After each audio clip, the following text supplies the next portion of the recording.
देश का सबसे बड़ा सोनालिका हैवी ड्यूटी धमाका रिटर्न। साक्षी ट्रैक्टर, वीरेंद्र पूनम पटेल, सागर। फैसला जो भी हो मंजूर होना चाहिए, इश्क हो या जुनून भरपूर होना चाहिए। नमस्कार, मैं हूं आपके साथ में भूपेंद्र सिंह और आप रिपब्लिक सागर मीडिया का एक खास कार्यक्रम देख रहे हैं। मध्य प्रदेश की 28 विधानसभा सीटों पर उपचुनाव होने के बाद अब मध्य प्रदेश की 3 विधानसभा सीट और 1 लोकसभा सीट पर उपचुनाव होने के लिए जा रहा है। आज हमें मध्य प्रदेश के पृथ्वीपुर विधानसभा क्षेत्र में, जहां पर भारतीय जनता पार्टी की ओर से प्रत्याशी डॉक्टर शिशुपाल यादव है, तो कांग्रेस की ओर से प्रत्याशी नितेंद्र सिंह राठौर है। आज हमारे साथ में कांग्रेस के प्रत्याशी नितेंद्र सिंह राठौर जी। सर, बहुत बहुत स्वागत है आपका हमारे चैनल। धन्यवाद। सर, आपको माननीय बृजेंद्र सिंह राठौर जी के बाद में आपको यहाँ का कांग्रेस का प्रत्याशी चुना गया है, उसके बाद में आपने जनता की तरफ क्या रुझान है और किस तरीके से उनकी सेवा करना चाह रहे हैं? देखिए, मेरे पिताजी ने 40 वर्ष जनता की सेवा की और एक कांग्रेस के समर्पित कार्यकर्ता के नाते उन्होंने काम किया इस क्षेत्र में। और मैं जिस दिन से ही, अभी लगातार मुझे कुछ महीने हो गए, मैं लगातार क्षेत्र में जा रहा हूँ। पहले एक सहयोगी के रूप में जाता था अपने पिताजी के। आज चूंकि पार्टी ने प्रत्याशी बनाया, प्रत्याशी के पहले ही मैं अपने लोगों से मिलने, क्योंकि मेरे पिताजी ने क्षेत्र के एक सदस्य को अपना परिवार माना था और परिवार के बीच में उनके सुख दुख में हर तरीके से मैं लगातार जा रहा हूँ। मुझे जो मेरी माताएं बहनें, उन्होंने भरपूर रूप से मुझे आशीर्वाद दिया है। मेरे पिता तुल्य बुजुर्ग, उन्होंने पूरा। सर, आप पृथ्वीपुर विधानसभा क्षेत्र में एक युवा नेता के चेहरा के रूप में आ रहे हैं यहाँ पे, और एक अनुभव की भी बात होती है कि जनता एक, मतलब लोग कहते हैं अगर अनुभव नहीं है तो युवा नेता किसी काम का नहीं होता। तो हम सबसे पहले जानना चाहते हैं कि आपकी शैक्षणिक योग्यता क्या है, किस तरीके से आप राजनीति में अनुभव रखते हैं और किस प्रकार से आप अपने अनुभव को, अपने शिक्षा को किस प्रकार से यहाँ पर डेवलप करेंगे पृथ्वीपुर विधानसभा में? देखिए, शिक्षा का तो मैंने पूरा ब्यौरा दिया है, आपको उसमें मिल जाएगा। और दूसरी बात, जहाँ तक काम करने की बात है, तो मेरे पिताजी ने इस क्षेत्र में बहुत काम किया और मेरा लक्ष्य ही एक ही है कि मुझे इस क्षेत्र की प्रगति, उन्नति और विकास के लिए काम करना है। मुझे इस क्षेत्र में जो यहाँ समस्या है, सबसे बड़ी समस्या यहाँ की ये है कि यहाँ पे हमारा किसान मजदूर जो है वो पलायन करके मजबूरी में बाहर चला जाता है। और उसका बहुत बड़ा कारण ये है कि 15 वर्ष भारतीय जनता पार्टी की सरकार रही। पहले शिवराज सिंह जी मुख्यमंत्री रहे और अभी लगभग 18 महीने से फिर वो मुख्यमंत्री हैं और भारतीय जनता पार्टी की सरकार है। 15 महीने के बीच में सरकार कांग्रेस की बनी थी कमलनाथ जी के नेतृत्व में, और मेरे पिताजी को मंत्री बनने का अवसर मिला था। उस 15 महीने में बहुत से काम मध्य प्रदेश में हुए और इस क्षेत्र में भी हुए। जैसे उदाहरण के तौर पे अगर हम बात करें तो विकास की अगर हम बात करें तो एक बहुत छोटा सा उदाहरण हमारे क्षेत्र में से लगा हुआ ही ओरछा है, राम राजा की नगरी है। वहाँ से जब आप आते हैं तो 2 पुल आपको पड़ते हैं, एक बेतवा नदी का, एक जामनी नदी का। 15 वर्ष भारतीय जनता पार्टी की सरकार रही लेकिन वो काम नहीं करा पाई, और 15 महीने की सरकार में मेरे पिताजी ने लग के और वो पुल सैंक्शन कराया और उसमें काम लगा हुआ है, आप सब देख सकते हैं, उदाहरण है। उसके अलावा आप देखेंगे तो कई चीज़ें, कई काम ऐसे हैं जो पिताजी ने इस क्षेत्र में कराए। जैसे पृथ्वीपुर की अगर मैं बात करूं तो आज से 4-5 साल पहले यहाँ ऐसी स्थिति थी कि यहाँ पीने को पानी नहीं था पृथ्वीपुर में। मेरे पूजनीय पिताजी ने, कमलनाथ जी जब केंद्रीय मंत्री थे, उस वक्त एक योजना सैंक्शन यहाँ के लिए करवाई थी, एक स्कीम कि जामनी का पानी पृथ्वीपुर में लेके आना है। और 5 साल पहले, लगभग 4 या 5 साल हो गए हैं, वो पानी पृथ्वीपुर में आ गया था। आज पृथ्वीपुर में 90% पृथ्वीपुर का क्षेत्र पानी यहाँ मिल रहा है और कोई दिक्कत नहीं। तालाब में आप देख सकते हैं यहाँ भरपूर पानी है। सर, यहाँ पर अब जैसे कि आपको पता है कि मध्य प्रदेश में कांग्रेस की सरकार 15 महीने रही और कांग्रेस की सत्ता भारतीय जनता पार्टी के हाथ में चली जाती है। सिंधिया, ज्योतिरादित्य सिंधिया और साथ में 22 समर्थक विधायक कांग्रेस छोड़कर भारतीय जनता पार्टी में शामिल हुए। उन्होंने एक रीजन बताया था कि यहाँ पर कमलनाथ उनकी बातों को नहीं सुना करते थे, उनको प्रायोरिटीज नहीं दिया करते थे, जिस कारण वो अपनी समस्याएं जनप्रतिनिधि को उनको नहीं बता पाते थे। अब हम जानना चाहते हैं कि जिस प्रकार से आपको कांग्रेस का यहाँ पर उम्मीदवार बनाया गया, तो मतलब ये कांग्रेस के अध्यक्ष कमलनाथ जी से आपका किस प्रकार का कोऑर्डिनेशन होता है? बराबर वो आपको तवज्जो देते हैं बात पर या नहीं? देखिए, जिस बात को जो लोग कांग्रेस छोड़कर भारतीय जनता पार्टी में गए, सबसे पहले तो मेरा कहना है कि वो जो कहते थे कि कमलनाथ जी सुनते नहीं हैं, उनके मन के विचार आपको क्या पता कि आज वो क्या महसूस करते हैं। और वो क्या कहते हैं, अब चूंकि भाजपा में आ गए हैं तो अब क्या बोलेंगे, तो उस पर तो मैं टिप्पणी नहीं करूंगा, वो तो उसके जवाब आप उनसे लीजिए। मेरा कहना यह है कि कमलनाथ जी मेरे संरक्षक हैं। कमलनाथ जी हमारे प्रदेश के कांग्रेस के मुखिया हैं और उसके साथ साथ पूर्व मुख्यमंत्री हैं। और कमलनाथ जी की सबसे खास बात जो मैं उनकी यूएसपी जो है, वो दिल के 100% साफ आदमी हैं। जो हृदय में होता है वो बोल देते हैं और उनका एक ही प्रयास होता है कि जब भी वो पावर में हो या कैसे भी हो, वो क्षेत्र का विकास, प्रदेश का विकास, इसके लिए हमेशा समर्पित रहते हैं। और उन्होंने ये काम 15 महीने में करके दिखाया। उदाहरण के तौर पे 1000 गौशालाएं उन्होंने चालू कराई। किसानों के कर्जा माफ़ की बात थी, 1 लाख तक का किसान का कर्जा माफ़ हुआ। भाजपा जो किसानों की बात करती है, उसके बाद उन्होंने किसानों का कर्जा क्यों नहीं माफ़ किया? उसके अलावा कमलनाथ जी की बात करें तो अगर बिजली की बात थी तो बिजली सस्ती हुई उस वक्त। उसके अलावा विकलांग और विधवा वृद्धा पेंशन 300 से 600 हो गई थी। अगर 5 वर्ष सरकार चलती तो 1000 रुपये पूरी हो जाती। और कई काम कमलनाथ जी के नेतृत्व में हुए, लेकिन वो सरकार ज़्यादा नहीं चली। अगर मैं बात करूं पिताजी की, तो कमलनाथ जी ही मुख्यमंत्री थे और ओरछा या राम राजा की नगरी है, उसमें नमस्ते ओरछा का कार्यक्रम उसी 15 महीने में हुआ, जिससे ओरछा को न केवल हिंदुस्तान में बल्कि पूरी दुनिया में पहचान मिली।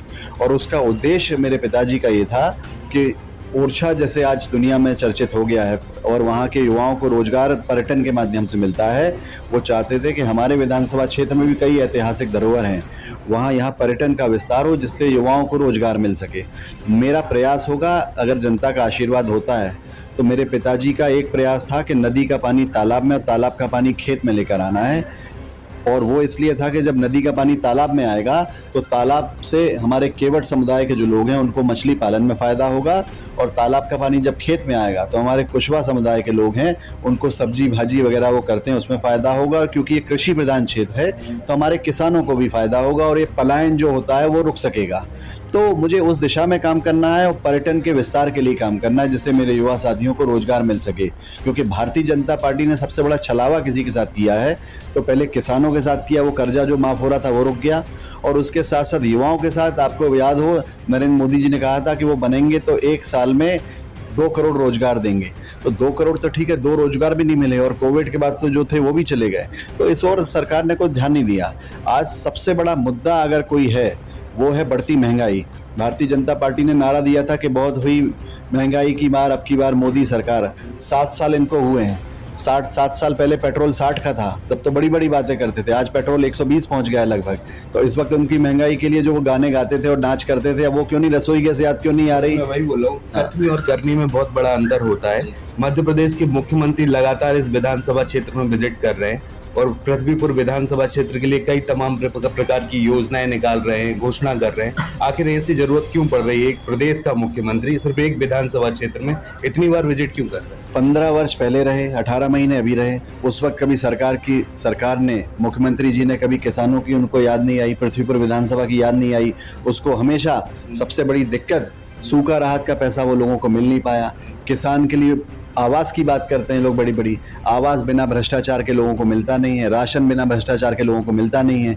और इसीलिए क्योंकि यहाँ कोई काम नहीं किया और भ्रष्टाचार इतना बढ़ गया, इसलिए मुख्यमंत्री जी को और मंत्रियों को यहाँ पे गली गली घूमना पड़ रहा है, क्योंकि इन्होंने यहाँ पे कुछ काम किया नहीं है। माननीय कमलनाथ जी ने तो 15 महीने में यहाँ काम करके दिखाया। और मेरे पिताजी ने, क्योंकि भारतीय जनता पार्टी के कई मंत्री, आज मैं विश्वास सारंग जी का भी देख रहा था कि उन्होंने आरोप लगाया कि सामंतवाद है उन्होंने और ज़मीनों पर कब्जा कर रखा है इन लोगों ने गरीबों की।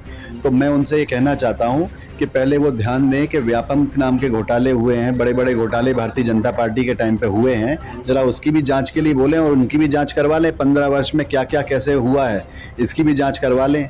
तो और सामंतवाद की जहाँ तक बात है तो विश्वास सारंग जी काफ़ी वरिष्ठ हैं, मेरे पिताजी के साथी रहे हैं। और मेरे पिताजी के निधन के बाद उन्होंने ही बोला था कि बृजेंद्र सिंह जी जैसा आदमी मैंने नहीं देखा, बहुत ही अच्छे आदमी थे, सरल छवि के थे, बहुत अच्छे थे। तो आप वो तय करें कि जो आज बोल रहे हैं वो सही है या उस दिन उन्होंने जब मेरे पिताजी के निधन के बाद बोला था वो सही है। निधन के बाद में गोपाल भार्गव जी का भी यहाँ पे स्टेटमेंट, मतलब बयान हुआ था आपका। यहाँ पे गोपाल भार्गव जी आए थे, उन्होंने भी कुछ अभद्र टिप्पणियां की थी पिताजी के लिए आपकी। वो सब चीज छोड़िए, पार्टी की विचारधारा की लड़ाई होती है। अब दूसरी बात करते हैं, जो भारतीय जनता पार्टी को से प्रत्याशी डॉक्टर शिशुपाल यादव हैं, जो भारतीय जनता पार्टी को से प्रत्याशी बनाया गया वो 2018 में विधानसभा का चुनाव समाजवादी पार्टी से लड़े थे। आखिर भारतीय जनता पार्टी को आपके हिसाब से ऐसी क्या जरूरत पड़ी कि उन्होंने दूसरी पार्टी का कैंडिडेट भाजपा में उतारा, जबकि कई भाजपा के कार्यकर्ता उनके पृथ्वी विधानसभा में मौजूद है? क्या उनको अपने कार्य पार्टी में वो छवि नहीं दिखी गई?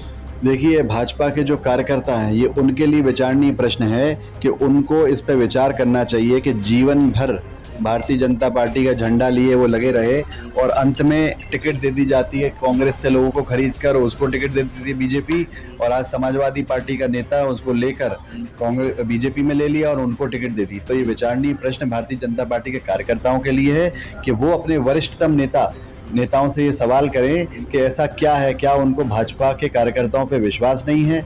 आज ही देख लीजिए आप कि भाजपा ने जैसे जो प्रत्याशी चुने हैं, समाजवादी पार्टी के प्रत्याशी हैं, उत्तर प्रदेश के रहने वाले हैं, हमारे क्षेत्र में लोगों को पता ही नहीं उनका गांव कौन सा है। हम लोगों का तो संबंध दिल का रिश्ता है, मेरे पिताजी ने हमेशा दिल के संबंध बनाए और आज भी हमारा परिवार उनको निभाता है और लोग मानते हैं।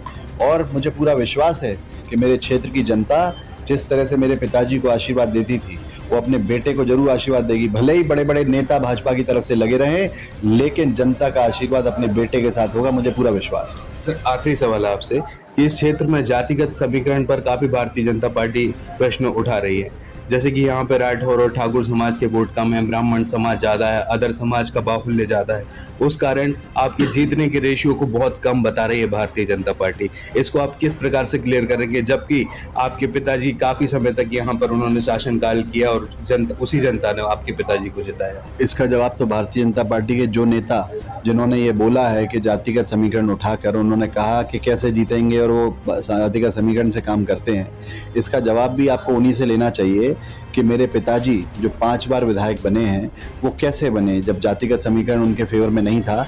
क्योंकि भारतीय जनता पार्टी को हर चीज़ में जाति ही दिखती है, उनको ये दिखता है धर्म से धर्म को लड़ा दो, इस पे जोर ज़्यादा देते हैं। अरे उनसे मैं कहना चाहता हूँ कि दिल के संबंध भी कुछ होते हैं। सबसे पहले हम मनुष्य जीव जन्म लेते हैं और दिल से जो संबंध होते हैं वो मजबूत चलते हैं, जाति अलग हो जाती हैं। और मेरे पिताजी ने हमेशा इस क्षेत्र के हर समाज के लोगों से जातिगत नहीं दिल के संबंध बनाए हैं और भारतीय जनता पार्टी ने जातिगत सोच रखी है, जातिगत बना रहे होंगे तो उसका जवाब उनको मिल जाएगा कि दिल के संबंध मजबूत हैं या जो जातिगत धारणा से काम करते हैं उनके संबंध मजबूत हैं।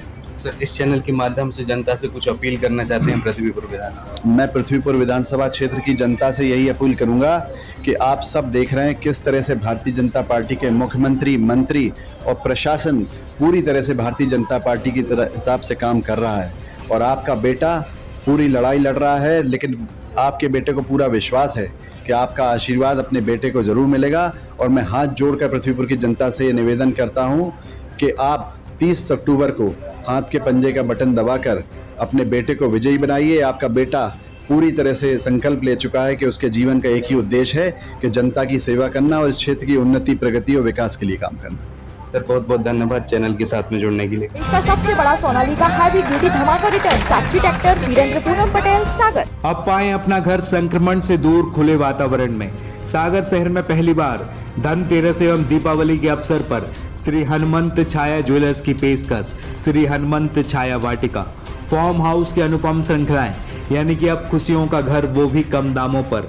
धनतेरस एवं दिवाली पर चल रही स्कीम की सेवाओं का लाभ उठाने के लिए आज ही संपर्क करें Shri Hanumant Chhaya Vatika, Rajghat road, smart city bus stand से मात्र 8 किलोमीटर की दूरी पर। हमारा नंबर है 9893932424 और 9098938533।